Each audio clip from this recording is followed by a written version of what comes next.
What is it about Japanese horror films that just makes them so scary? There's a lot of deep cultural context, so let's break it down. A lot of it comes from the cultural roots in the folklore of Japan, the ancient Japan. Japanese horror really relies on Shinto and Buddhist beliefs, incorporating things like yurei, ghosts, or yukai, spirits. These concepts of ancestral vengeance and unsettled spirits just brings a certain creepiness to the film. If you look at a movie like The Ring or The Grudge, they tap into this concept of a restless soul or an unsettled spirit that's tied to a specific place or object. These themes reflect the cultural fear of spiritual imbalance. One great thing about Japanese horror films is they emphasize psychological terror over gore. In a Hollywood film, you'll see a lot of jump scares where the camera zooms in quickly or the bad guy comes around the corner. You'll see things like chainsaws, you'll see blood and guts and gore. You don't see that in Japanese films. There are several reasons why. Much less than graphic violence, Japanese films rely on like an emphasis of this creeping dread and ambiguity and the unknown. Films like The Pulse, have you seen it? Explore like this existential fear, this alienation in a tech-driven society, and it leaves the viewers unsettled by just implying things rather than showing them. There's a creeping dread that just fills the atmosphere as you're watching a movie like this.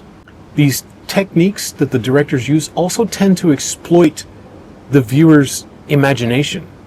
Rather than just showing you something scary, they make you feel scared. They also allow dread to just build up gradually and then linger. The atmospheric storytelling of J-horror is so different. It prioritizes mood through minimalistic sound design. You're not going to hear a lot of special effects, a lot of special noises. They have really long takes and eerie visuals. Directors like Kiyoshi Kurosawa tends to use more silence, long cuts, allowing the viewer's imagination to take over. Makes the ordinary feel menacing. If you've seen The Cure, that's kind of what I'm talking about right there. The slow pacing. Usually in my videos I talk kind of fast, but today I'm intentionally going slow. Usually I talk fast because I'm trying to get it out before I forget what I'm going to say, or I've had too much coffee. But Japanese horror films emphasize long cuts. They let the feeling sink in, and there's an unhurried pace that kind of cultivates this unease. The long takes, the extended silences, and the gradual scene transitions kind of lend this inevitability of this impending doom. If you've seen The Ring, one of my favorites, probably, I think it was the first Japanese horror film I saw, when Sadako is slowly revealed through the videotape, the director really takes his time. There's a methodical countdown to the victim's death, and it builds anticipation. The audience feels trapped in this irrevocable rhythm that just keeps marching on. The pacing also mirrors the character's powerlessness. The pace also reveals the character's inevitable demise. You know that something bad is going to happen, you just don't know when.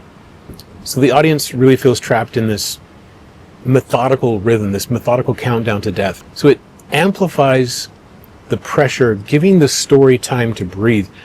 Not like a Western film that doesn't let you take a breath. The story kind of breathes, takes on a life of its own.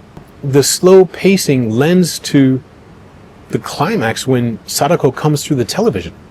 This long, slow build-up makes that moment more impactful. Japanese horror films also use non-linear storytelling. They don't go A, B, C, D. It's kind of like a nightmare. You don't know how you got there. You don't know why you're there. The storytelling blurs the lines between nightmare and reality. It also mirrors the unpredictability of the supernatural.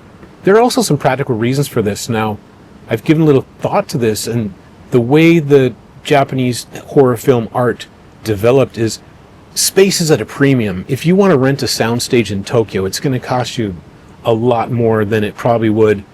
We used to use Hollywood a lot. Now we're in Arizona and Toronto and different cities, but sound stages are incredibly expensive. So rather than create a massive explosion like Apocalypse Now or something, not necessarily a horror film, but so rather than have a massive set with, you know, all these extras and zombies with makeup, and it takes a lot of time to do all that makeup, they focused on the psychological horror. So this leads us to minimalistic settings. The minimalistic settings used in Japanese horror films, like a small apartment, a school, or a desolate street. It evokes unease. These settings, like in The Pulse, are familiar but unnerving. Mundane spaces are transformed into something dreadful. You're forced to focus on little anomalies like a flickering light or a shadow that just is not in the right place. So in The Pulse, the darkly lit room where ghostly figures appear just enhances this sense of isolation and vulnerability. There's a subtle suggestion that horror can invade even the most calm of spaces. Viewers in the theater, or at home, even worse, start to question their surroundings. The haunted house in The Grudge and the videotape in The Ring use a familiar setting and turns it into a trap. Just mundane looking videotape in The Ring just amplify this sense of dread. This is what makes these films so terrifying. You're in a setting where you should be safe. And you know you should be safe, but you know you're not. You're being attacked by an enemy that you can't see, you can't hear, you don't know when it's coming. And you can't escape, and you know you can't escape.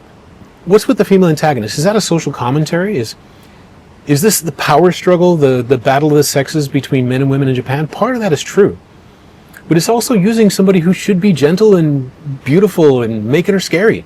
It does reflect societal anxieties about the power imbalance, like the family roles, gender roles, and just repression in general. Films like Audition critique these patriarchal roles. They question society. But the female antagonist is not new. Remember Reagan in The Exorcist? I saw that as a kid, and this still scares me. There's also the J-horror stare, which I'm not going to try to do, but you know what I mean. It's usually a ghostly figure staring straight at the camera, and she's unblinking. Her face is partially obscured by her disheveled hair. What makes it so unnerving is that she's breaking the fourth wall. Yes, she's looking at you. The viewer is actually the target of this supernatural entity's attention, which you don't want. Kayako's wide-eyed, hollow stare from the staircase or corner of a room conveys this unrelenting malevolence. It just makes it feel that much more personal. The stillness of the stare combined with sudden jerky movements or a head tilt just kind of lends to this otherworldly wrongness. Taps into a primal fear of being watched by something you don't, maybe could be there, maybe not there. So speaking of your darkest fear, you have 1 minute to share this video with somebody else. And what could happen if you don't? Try not to think about it.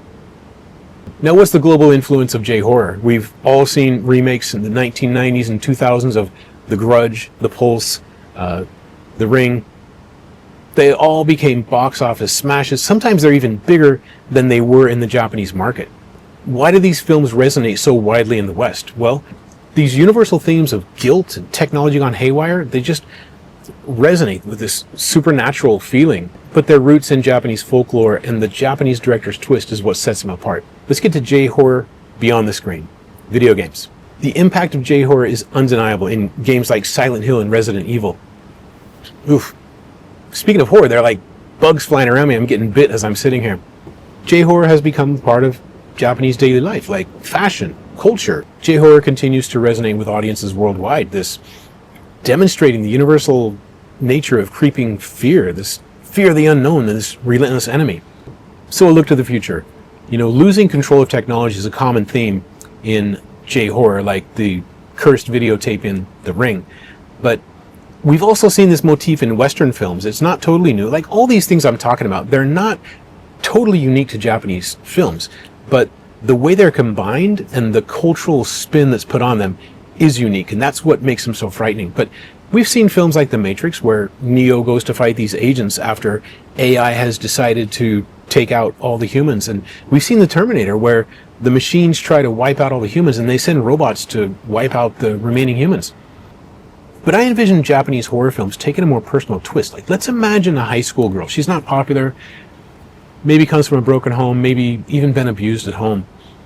And she turns to AI one day, just innocently trying to get some help with some homework, maybe do a research paper. And she finds out she gets an A on a research paper, and the teacher doesn't really catch on, so she gets away with it. She starts to trust the AI and starts to realize, I can ask this AI questions, and it can help me personally. So I'm not popular at school. What can I wear? How can I dress? How can I do my hair to be more popular? What can I say to make me more popular? What music are my classmates listening to? I should listen to that. What TV shows are they watching? I should learn to relate to my I should learn to relate to my classmates. And so she starts to, make viral social media posts, wears the right clothes, listens to the right music, watches the right movies, starts to become popular. But a bully enters the scene. She's got to deal with a bully. And now the AI has gained her trust completely. So she goes to this AI and says, what should I do about this bully? And the AI takes control. The AI goes haywire. The AI goes out of control, starts to make maybe deep fakes of this bully, maybe even making some embarrassing social media posts through fake accounts, through sock puppets. The AI starts to bully. So the AI starts to take over and bully these people without her even asking. The AI might even go to such a point that the person who used to be the bully is now the victim, and the AI is encouraging them to self-harm. That's a terrifying enemy you can't see and you don't know is there. And it's using something that, for the most part, should be fun, social media. But it's an enemy that you can't identify, and it's relentless. So this enduring power of fear, this unseen enemy where a high school girl starts to trust AI and it starts to do her dirty work for her. It's using untraceable ways to gain power over others. And then the AI slowly